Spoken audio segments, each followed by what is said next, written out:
Hello and welcome to Healing from Within. I am your host, Sheryl Glick, author of The Living Spirit, Answers for Healing and Infinite Love.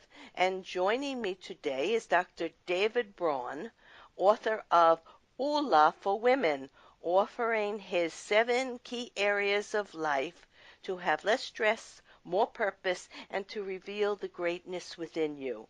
Hello, Dave, and thank you for joining us today on Healing from Within. Thank you so much for having me.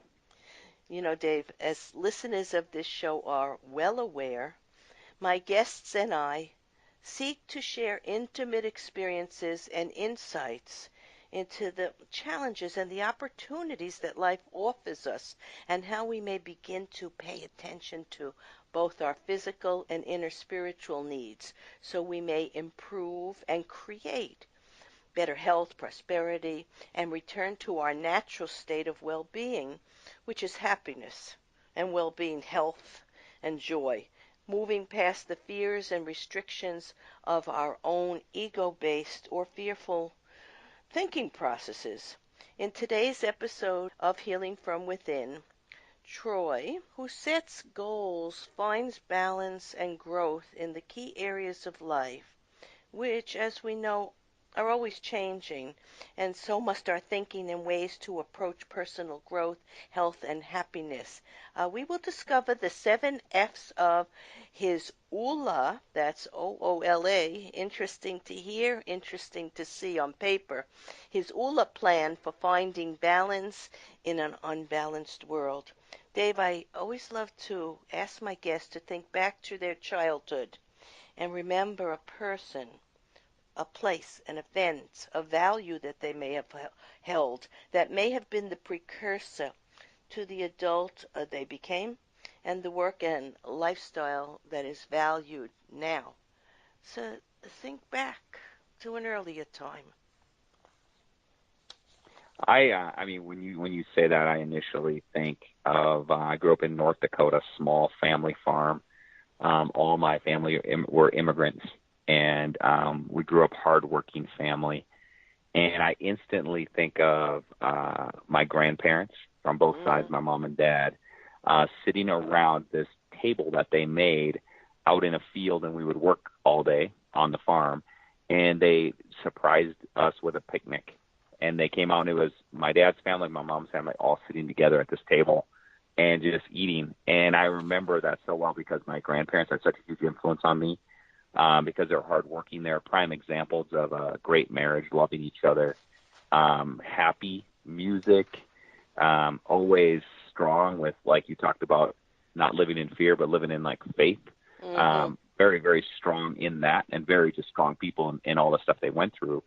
And where that came back to me so much in a later time in life is, I know this is way ahead in the book, but in the first book, We'll Find Balance, Unbalanced World, that I wrote with my buddy, Dr. Troy, is a story about him teaching me about OOLA, about looking at your life in these 7 key areas and writing down where you are, where you want to go, and how are you going to get there. Instead of the world kind of taking control of you, it's like, what do you want for your family? What do you want for your finances? What do you want for your career? What do you want for your faith walk, your spirituality? What do you want for your fun in life? And I did that in my 20s, and then in in my 30s, in 2007, 8, 9, and 10, I went through the whole economy crisis, loss, everything, went through a divorce, and I remember looking back at that moment with my parents, my grandparents, and what I felt from that. I felt so much strength from that my whole life. And then what I felt when I failed in life is that I felt so much guilt. And because they had great marriages, they had great relationships, and I was the first one out of over 100 cousins to go through a divorce and to lose everything. And I was super successful in my 20s and then losing everything in my 30s.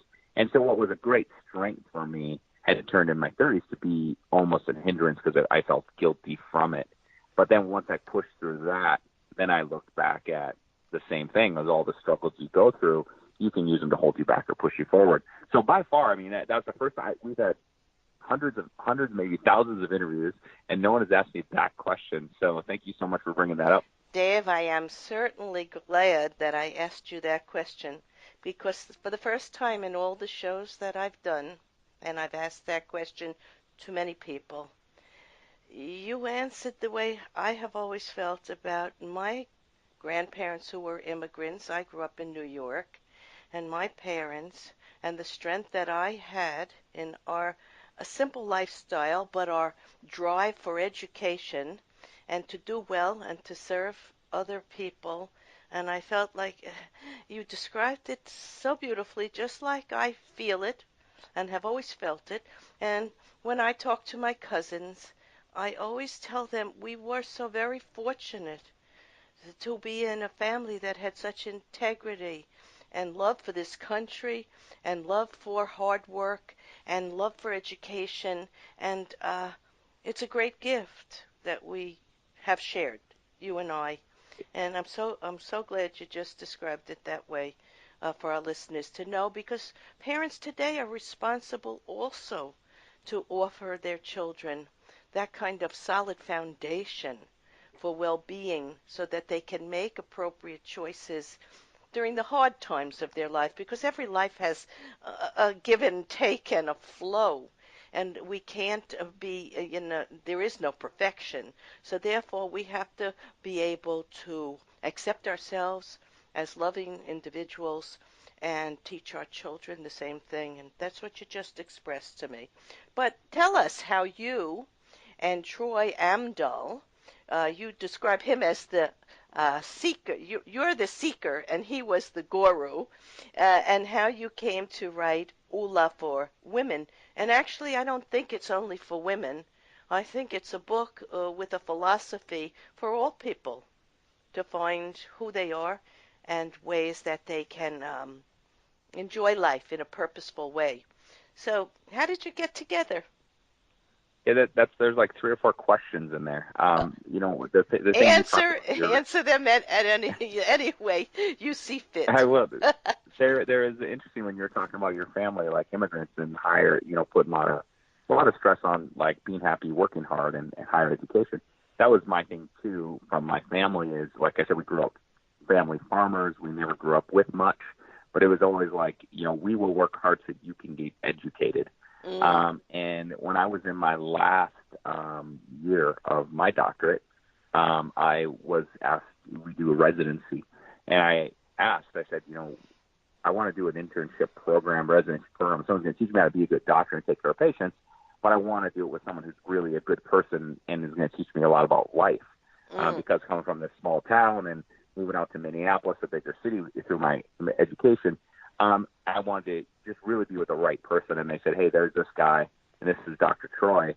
He's about 90 miles away, 90 minutes away, because it's out in the country, and he will teach you about winning at business, but he'll also teach you about winning at life and taking care of patients.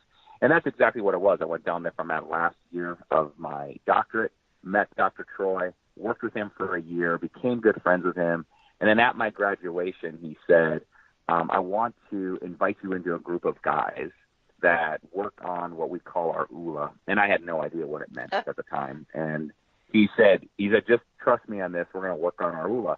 So, and when he explained to me, it's like goal setting. I thought, well, I've set goals in sports, so I've done this before. It's not a big deal. Like I set goals in grades. But this was different. We actually sat on the floor, and we had 3x5 note cards in front of us in 7 stacks. And the 7 stacks were labeled the 7 F's of OOLA: fitness, finance, family, field, which is your career, faith, friends, and fun. And what mm, we did for 3 days, we went through a process of day one, where are you in these 7 areas? And I remember going like, fitness, where am I? Finance, I'm like, finance, I'm at 9 on a scale of 1 to 10. I'm killing it. I'm a doctor. And he goes, no, you got to get real with your finances. You're not a 9. I'm like, well, I have a doctorate now. I graduated. He goes, do you have a job? I'm like, I don't have a job. He goes, do you have student loans? I'm like, about $120,000 in student loan debt. He goes, so mm. how can your finance be a 9? He said, you have to be real with where you are. And that's the first step, like in our books, and that's the first step even with like listeners, is like getting real with where you are. And then you have to go down the line of where are you with your fitness and finances, but also where are you with your family? What kind of father, what kind of mother, what kind of husband, what kind of wife? If you're divorced, what does that look like? Where are you with your finances, your faith walk, your career? Where are you in these 7 areas? Then day 2 was, where do you want to go? And this was actually setting dreams and goals. And dreams are these, it's a lighthouse in the distance. What do you want for your finances? What do you want for fun in life?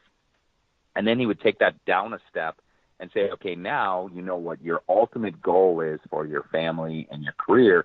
What are the goals you're going to do in this next year, in 1998?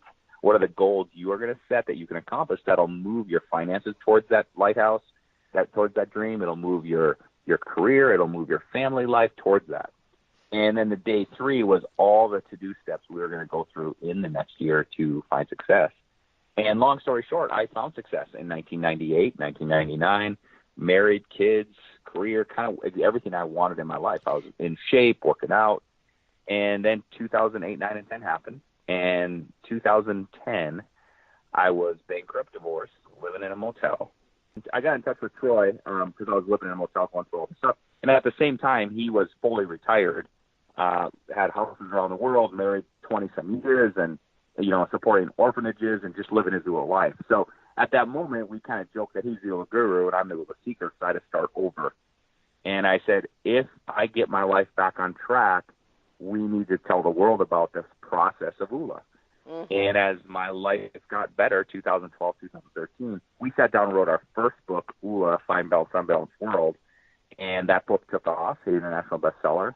And when we started like a Facebook page and Instagram account, that blew up to over 1 million people followed us on social media. And then we said, what do you guys want next from us? And they wanted OOLA for women. And we're like, how are 2 guys ever going to write a book, OOLA for women? But we figured it out, and that was the next book we wrote, and that's the one that you're talking about today. Yes, that's what we're talking about.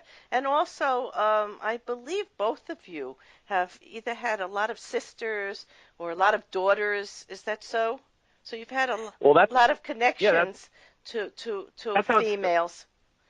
That's how it started out. Is like, okay, so they want us to write, like 80-some% was like, write a book for women, because we're the natural multitaskers. We have a lot of stress in our lives. Write a book. We're like, we're 2 guys. Like, so we started going through this process. Like, I have 4 sisters and 4 daughters. Mm-hmm. I have 3 granddaughters.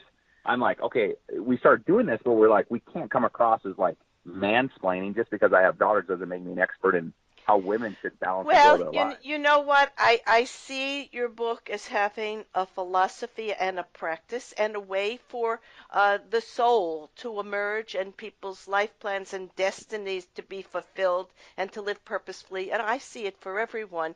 But yes, women have other issues. They are multitaskers, and they do handle home life and work life and educational life. And some men are more focused on the logical aspect of life and getting to their goal. 1, 2, 3. And women are using the creative force and the logical force to do many things at one time. So, but I think the basis for all success and for all comfort living in your physical life as well as your spiritual life is to accept the ebb and flow of the challenges and the people in your life without much judgment. And I think your philosophy talks about that. It talks about stripping away the clutter and worry of everyday life and to truly live the authentic desires of your heart as if nothing else matters.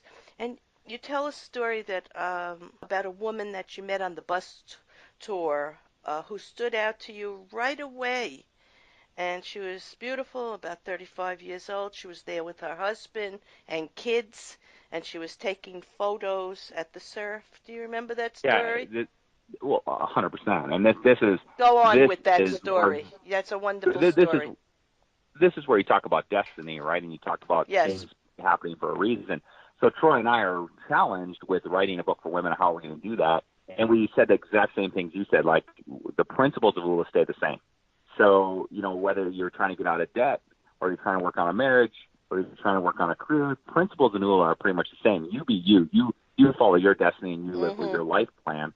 But we're driving the bus up the coast of California, and the bus we're going around collecting 1 million handwritten dreams on the side of a 1970s beat-up bus to show the collective energy of what it looks like for 1 million people to say we're designed for greatness and we're going to live our purpose. And this is the first trip up the coast of California. Now the bus is 19 layers thick in dreams, but at this time, there's like 10 stickers on the bus. Like, we just started. And we're talking about this OOLA for Women's book, how we're going to write that. And interestingly, we pulled over at the end of the day, and we were watching the sunset. Our 2 boys were swimming in the ocean, and we're sitting there watching this family. It's about a 35-year-old couple